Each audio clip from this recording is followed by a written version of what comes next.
Magandang araw, ako si Thea Mary Perehilme Arcera ng Grade 5 Achiever. Ngayong araw, ako po ay gagawa ng itlog na maalat gawa sa itlog ng manok. Ito po ang mga kailangan nating sangkap sa paggawa ng itlog na maalat.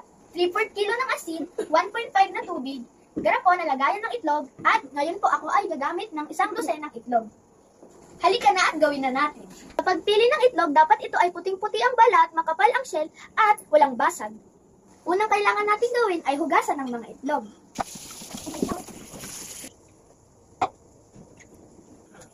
Hugasan natin ito ng 2 o higit pang beses. Tapos ko na hugasan ng mga itlog, tayo ay magpatuloy sa susunod na proseso.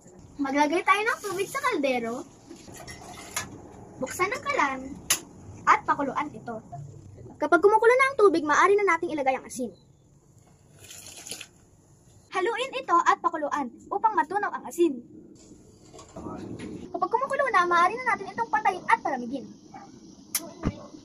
Kapag malamig na ang salt and water solution, maaari na natin ilagay ang mga itlog.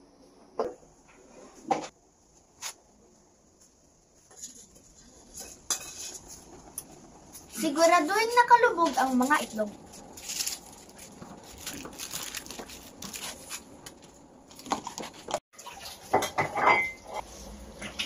Marami pong salamat!